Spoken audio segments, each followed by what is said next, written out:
Hello, this is Bab Adatiba of Minds Alike Talk. I'm sitting down with Joy Strickland. She's founder and CEO of Mothers Against Teen Violence, an organization dedicated to information, education, and advocacy for drug policy reform.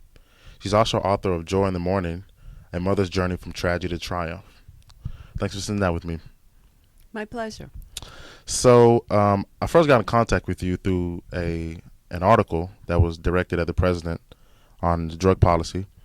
But before doing so, I wanted to get into MATV, Mothers Against Teen Violence, your book, and your son's death. Could you first say what inspired you to write your book? Well, the book is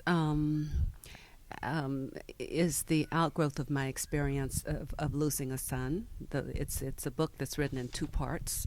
The first part is autobiographical. It's about that first year following the loss of Chris, and the second half of it is intended to be inspirational. It's directed at encouraging people who have had losses or challenges in their lives, that they can move forward, and it's possible actually to grow from difficulties. And also, you explain on the divorce from your husband. Would you like to shortly get into that, how that affected uh, the formation of MATV, if any? It was not related at all. No, it happened many years earlier. Okay, when was MATV formed? And to my understanding, it was the murder of your son that inspired the formation. Right. MATV was founded in 1994. My son was killed in 93 with a friend.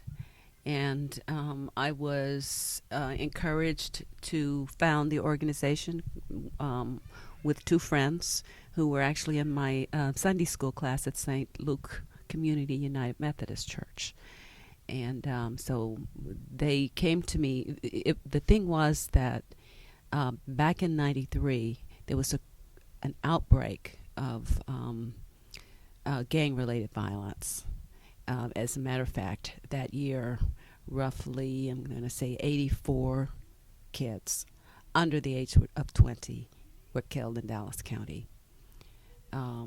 So when this happened, my friends, one is a lawyer, the other was the justice of the peace, and they said that they came to me and said, we need an organization to combat violence, and we think that you are the person to do it.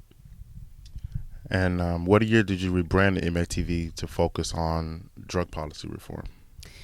We rebranded the organization in 2007, and that was the um, that was a result of my listening actually to an interview on NPR, and Judge Jim Gray was speaking about his book, How Our Drug Laws Have Failed Us. And actually, this was the first time, if you can imagine it, from 1993, and this was in 2007. So what, 14 years? Yes. It took me 14 years, and actually hearing that interview to make the connection between gang violence and the drug war. Judge Jim Gray was the vice president for Gary Johnson, I think. I think he ran on the Libertarian ticket as a vice president with He Gary Johnson. I did. He think so. did. He did. That's right. He Right. did, and that's in California. But back then he is a former superior judge of Orange County. He's now retired. Okay. Okay. Yeah. Yeah. So, from you can even say 94 to 2007 to 2012, how has the public attitude toward drug policy reform changed? I'm sure you've experienced many fun exchanges with people in regard to your views. Well, in from 93, 94 until 2007, I didn't really have any conversations about drug policy reform. Our focus back then was on violence prevention. And so we had school-based prevention programs. We had parenting classes, mentoring program, So our focus was on prevention. My first conversations with anyone about drug policy and drug policy reform would have happened in 2007. And it was it was a difficult conversation because I think at that time, and it is changing. I'm seeing people really come on board in at an unbelievable rate at this point. But initially, people assumed that because I opposed the drug war, I also opposed that I was pro-drug. A common misconception. Very, very common. And so it's a process of educating people, and you have to be patient with people, not and non-judgmental, and that's easy for me because I think about how long it took me to understand the critical nature and the critical connection, actually a causal connection between gangs and violence and the war on drugs. Okay, last question on MATV. Do you think the previous efforts before the rebranding of MATV, you think the previous efforts were in vain, not only with MATV but other organizations that aim at teen violence and gangs? Do you think these are, I guess, a word of an unworthy effort of curing these problems in the community without first addressing drug policy? I wouldn't say that they are in vain. I wouldn't say that they are unworthy. I think anytime you engage, Misguided, maybe?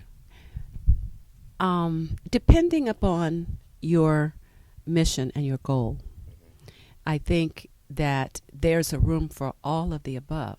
Children need to be engaged, especially children who are in danger of getting on the wrong track or who are already off track. They need to be engaged with prevention programs. But if the goal is to actually get at the heart of the problem being teen violence, then I think it's critical that we address drug policy. In the article titled "Mr. President, Fix Our Drug Policy, Our Broken Drug Policy," that was published in the Pittsburgh Courier Online, you list the problems with the drug policies, offer some solutions with the ultimate goal of legalizing all drugs. I recall during the debate, Ron Paul stated his support of legalizing all drugs, and he was laughed at. Were you disappointed with the president's first term of his handling of the drug policy? Yes, I have been disappointed. I think that he could have at least allowed his drug czar, Gil Kurlikowski, to be a little more engaging in terms of the issues with the drug war, and to have a little bit more truth telling about the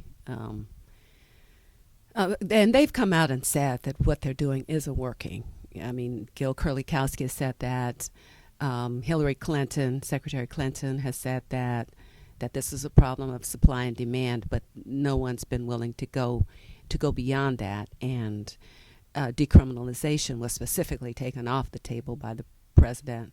I understand he has many, many, many issues to address, but I think this is a critical one to address, and I'm really hoping that in his second term we can see some movement there. Right. It even seems like the Justice Department went out of their way to halt some of the legislation. Do you have any hopes for his second term?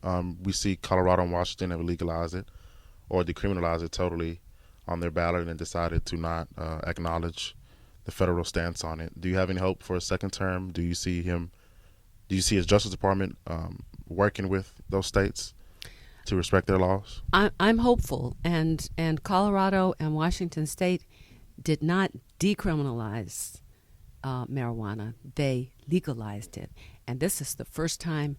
Actually, this is the first time in the world. Those state governments are the first ones on the planet to legalize marijuana, and so those are huge steps forward.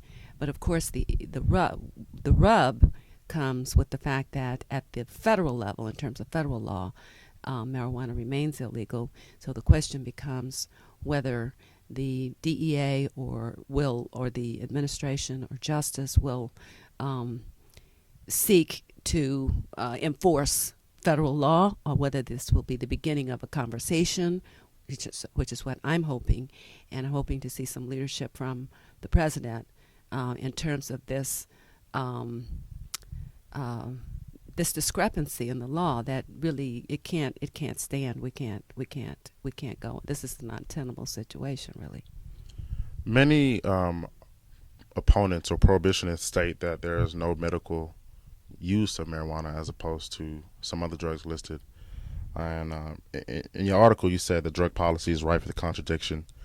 You have a quote that says, well, actually, in the Federal Substance Act, it says the cannabinoids are found to have particular application as neuroprotectants, for example, in limiting neurological damage following the ischemic insults, such as stroke and trauma, or in the treatment of neurodegenerative diseases such as Alzheimer's disease, Parkinson's disease, and HIV dementia. Do you hope with these new policies and other states as well who that have legalized medical marijuana, you think we could at least address the medical use part of it, at least point out the contradictions in the law, and hopefully we can move forward to recreational use? Well, before I answer your question, that quote is actually from that is a quote from the abstract of the not the Federal Substance Abuse Act, the patent by the Department of Health and Human Services. The U.S. Department of Health and Human Services has a patent on cannabis. And that statement that you just read is an abstract from that patent. So clearly, at least within HHS, they know that there are medical uses for marijuana. And then you have another department well, actually, just the idea that marijuana remains a Schedule 1 drug. It wouldn't be a Schedule 1 drug were it not for the fact that they claim that there are no medical uses for it. So there are just discrepancies and misinformation all over the place. And this, again, our drug policy, the people of the United States deserve a drug policy that is based on science, compassion, and equity. And we have none of that today. And it must change. Yeah, there's some people that's coming out and actually recognizing, people like Matt Damon and Pat Robertson, that are recognizing the discrepancies in the punishment